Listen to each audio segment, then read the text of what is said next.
Hai, halo teman-teman. Saat ini kita lagi ada di Lamadre Coffee. Lamadre Coffee ini tepatnya ada di Jalan Jati Baru nomor 85 RT 1 RW 4 Sukaharja, Teluk Jambe Timur, Karawang. Keberadaan kita di sini lagi nongkrong-nongkrong sekaligus mengerjakan tugas kelompok di mata kuliah etnologi. Nah, adapun di sini ada Ana Nur Ilahi, Nisa Juwita Sari, Ezra Setifani, Maulida Nurjana, dan Jura Dwi Almiftah. Secara umum, masyarakat adalah sejumlah manusia yang merupakan satu kesatuan golongan yang berhubungan tetap dan mempunyai kepentingan yang sama.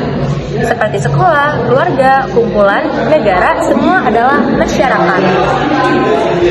Definisi lain dari masyarakat merupakan salah satu satuan sosial sistem sosial atau kesatuan hidup manusia. Sedangkan masyarakat berasal dari bahasa Arab yang berarti saling bergaul. Istilah ilmiahnya yaitu berinteraksi. Dalam ilmu sosiologi ada dua masyarakat. Yang pertama, masyarakat paguyuban. Masyarakat paguyuban terdapat hubungan pribadi antara anggota-anggota yang menimbulkan suatu ikatan batin antara mereka. Lalu yang kedua, ada masyarakat patembayan. Terdapat hubungan pamrih antara keanggotaannya. Di sini ada definisi masyarakat menurut para ahli.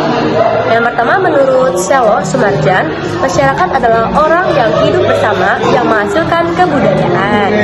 Lalu, menurut Konca Raningrat, masyarakat adalah kesatuan hidup manusia yang berinteraksi menurut suatu sistem adat istiadat yang bersifat kontinu dan terikat oleh suatu rasa identitas yang sama. Lalu menurut Paul Linton, masyarakat adalah setiap kelompok manusia yang hidup dan bekerja sama dan bekerja dalam waktu yang relatif lama dan membuat keteraturan dalam kehidupan bersama dan mereka menganggap sebagai satu kesatuan sosial. Lalu ada pengertian masyarakat menurut Emil Durkheim. Masyarakat merupakan suatu kenyataan objektif yang merupakan anggota.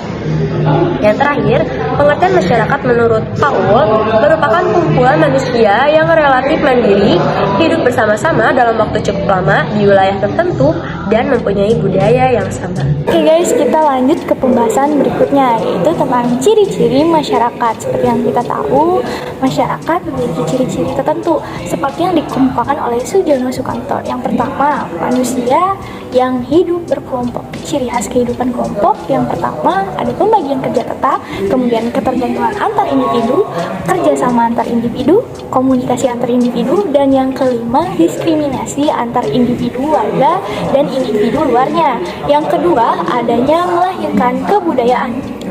Secara ekstensial, kebudayaan adalah jalan atau arah di dalam bertindak, berpikir, sehubungan dengan pengalaman manusia yang fundamental dalam suatu persekutuan. Dan masyarakatlah yang melahirkan kebudayaan, dan budaya itu pula diwarisi dari generasi ke generasi berikutnya dengan berbagai proses penyesuaian. Adanya kebudayaan dalam masyarakat merupakan dukungan yang sangat besar bagi individu-individu dalam beberapa perspektif. Yang pertama, awal permulaannya adanya masyarakat, kemudian awal terbentuknya pemahaman persekutuan, dan yang ketiga, proses pengembangan masyarakat dalam menanggapi hal-hal modern. Yang ketiga, ciri-ciri masyarakat itu mengalami perubahan. Nah, suatu perubahan yang terjadi karena faktor-faktor berasal dari dalam masyarakat itu sendiri. Dalam suatu penemuan baru, mungkin saja akan mengakibatkan perubahan kepada masyarakat itu. Setiap unsur di masyarakat pasti mengalami perubahan. Contohnya, perubahan sosial yang meliputi perubahan nilai, norma, teknologi, dan interaksi sosial. Dan yang keempat, ada manusia yang berinteraksi. Nah, salah satu syarat perwujudan dari manusia ialah terdapatnya hubungan dan kerjasama antara ahli, dan ini akan melahirkan interaksi. Interaksi ini boleh saja berlaku secara lisan maupun tidak, dan komunikasi ini dapat terjalin sesuai per individu ya. Kemudian yang keenam adanya stratifikasi sosial. Sistem stratifikasi sosial adalah perbedaan penduduk atau masyarakat ke dalam kelas-kelas secara bertingkat yang diwujudkan dalam kelas tinggi, sedang, dan kelas rendah. Penggolongan dalam kelas-kelas tersebut berdasarkan dalam suatu sistem sosial dalam suatu lapisan yang lebih hierarkis menurut dimensi kekuasaan, privilege, dan prestis. Kemudian selanjutnya ada unsur-unsur masyarakat. Yang kita tahu unsur-unsur masyarakat atau unsur-unsur pembentuk masyarakat seperti yang dijelaskan oleh Sujono Sukanto ada 3. Yang pertama beranggotakan minimal 2 orang atau lebih. Yang kedua anggotanya sadar sebagai satu kesatuan. Dan yang ketiga berhubungan dalam waktu yang cukup lama yang menghasilkan manusia baru yang saling berkomunikasi dan membuat aturan-aturan hubungan antar anggota masyarakat. Oke, masuk ke materi selanjutnya adalah pranata sosial di dalam masyarakat. Pranata sosial adalah suatu sistem tata kelakuan yang mengatur perilaku dan hubungan antar anggota masyarakat agar terciptanya hidup aman, tentram, dan harmoni sesuai kebutuhan masyarakat. Selanjutnya ada unsur-unsur di dalam pranata sosial. Yang pertama ada kaidah. Kaidah dibentuk untuk menciptakan keselarasan dan mengatur hubungan sosial dalam masyarakat. Yang kedua ada lembaga sosial. Lembaga sosial atau yang dikenal dengan sebagai lembaga kemasyarakatan adalah salah satu jenis lembaga yang mengatur rangkaian tata cara dalam melakukan hubungan antar manusia saat mereka menjalani kehidupan dengan tujuan mendapatkan kehidupan yang teratur. Yang selanjutnya ada karakteristik pranata sosial. Yang pertama memiliki simbol. Setiap pranata sosial harus memiliki simbol sebagai tanda atau ciri khas khusus dari sebuah pranata. Contohnya adalah di dalam pranata keluarga harus menggunakan sebuah simbol yaitu cincin pernikahan. Yang kedua adalah memiliki tata tertib dan tradisi. Setiap pranata memiliki tata tertib dan tradisi baik yang tertulis maupun tidak tertulis. Contohnya adalah dalam pranata agama terdapat aturan bagaimana melaksanakan ibadah dengan baik dan benar. Selanjutnya harus memiliki ideologi. Setiap pranata sosial memiliki ideologi tersendiri. Ideologi ini dimiliki secara bersama-sama dan dianggap ideal bagi anggota masyarakat yang ada di dalamnya. Sebagai contoh, bangsa Indonesia memiliki ideologi Pancasila. Selanjutnya, memiliki daya tahan. Setiap pranata sosial yang terbentuk tidak akan hilang begitu saja. Oleh karena itu, dibutuhkan adanya sebuah daya tahan. Contohnya adalah adanya adat istiadat yang dijadikan pedoman perilaku dalam kehidupan masyarakat.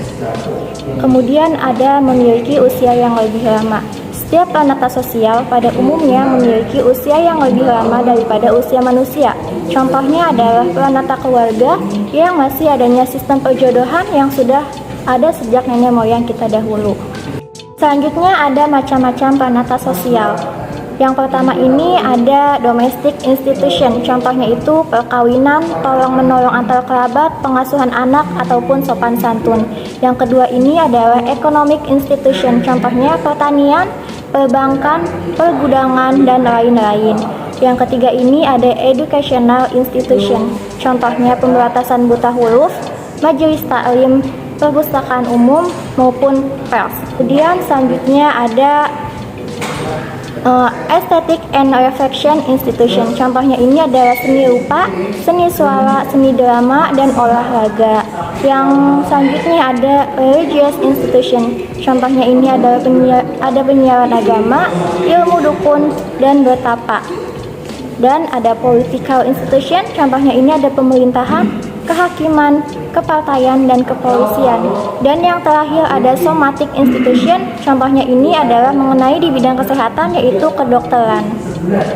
Nah, oke, selanjutnya kita masuk ke dalam materi mengenai kesatuan sosial masyarakat. Sebelum kita menggali lebih dalam nih, kita harus kenal dulu dong.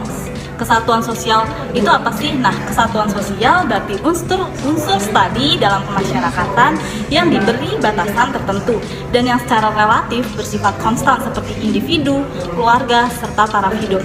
Kesatuan sosial merupakan perwujudan dalam hubungan sesama manusia. Di sini saya akan menjelaskan mengenai kesatuan masyarakat dan non-masyarakat. Yang pertama ada kategori sosial. Nah, Kategori sosial itu apa sih? Kategori sosial adalah kesatuan manusia yang terwujud karena adanya suatu ciri kompleks ciri-ciri objektif yang dapat diidentifikasikan pada manusia-manusia itu sendiri. Di sini ada contoh, dalam suatu negara ditentukan melalui hukum bahwa ada kategori orang-orang yang berumur di atas 18 tahun telah memiliki hak, dan warga negara yang belum mendapatkan hak pilih dalam pemilu adalah yang berumur 18 tahun ke bawah. Nah, yang kedua ada golongan sosial. Nah, golongan sosial adalah kesatuan manusia yang terwujud karena suatu ciri yang dikenakan kepada masyarakat yang bersifat spesifik dari pihak luar. Contohnya adalah dalam masyarakat Indonesia ada konsep golongan pemuda. Golongan sosial ini terdiri dari sekelompok manusia yang oleh pihak luar disatukan berdasarkan suatu ciri, yaitu sifat muda. Nah, golongan sosial ini digambarkan oleh umum sebagai suatu golongan manusia yang penuh idealisme, yang belum terikat oleh kewajiban hidup, yang membebankan dan masih sanggup mengabdi dan berkorban pada masyarakat, penuh vitalitas, serta memiliki jiwa perubahan dan kreatif. Yang ketiga ada komunitas. Nah, komunitas ini adalah suatu kesatuan hidup manusia atau kumpulan dari berbagai populasi yang menempati suatu wilayah yang nyata dan berintegrasi menurut sistem adat istiadat dan terikat oleh rasa identitas komunitas. Komunitas ini dapat terbentuk oleh 4 faktor. Yang pertama ada komunikasi, yang kedua ada tempat, yang ketiga ada ritual dan kebiasaan, yang keempat ada influence, yang keempat ada kelompok. Apa sih kelompok itu?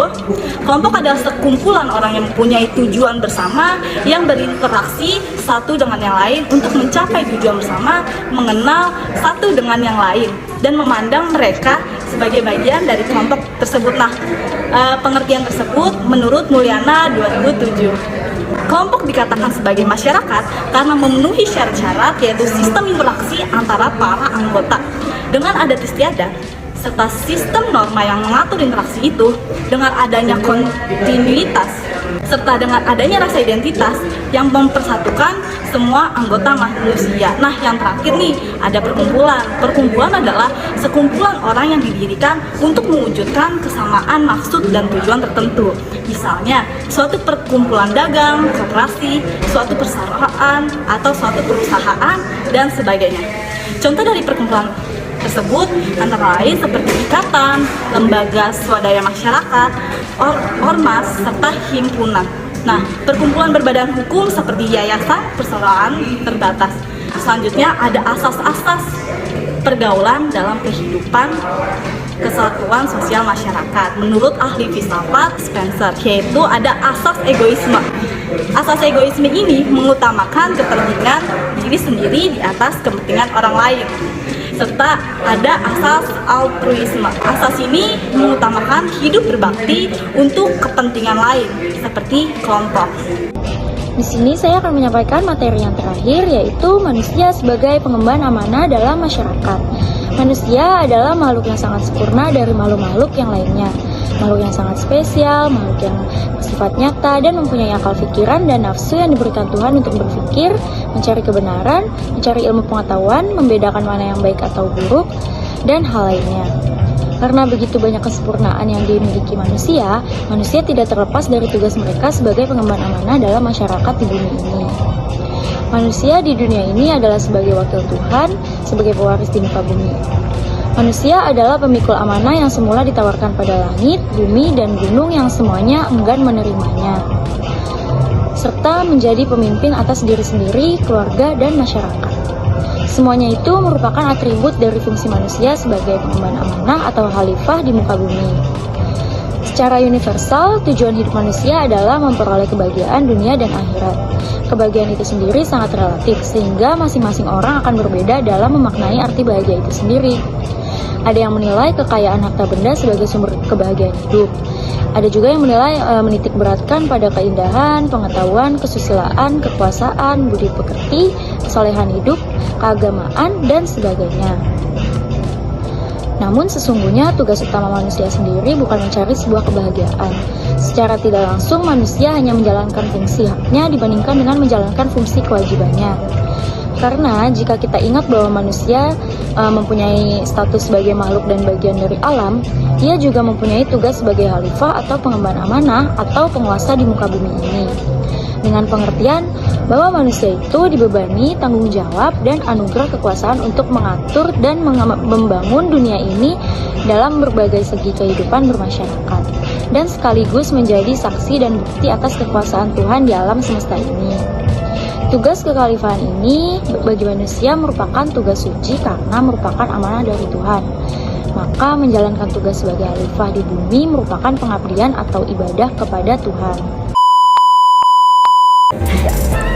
Sekian pemaparan dari kelompok kami mengenai masyarakat. Semoga Mudah dipahami dan dimengerti. Sampai bertemu di video selanjutnya. dadah. Nenek.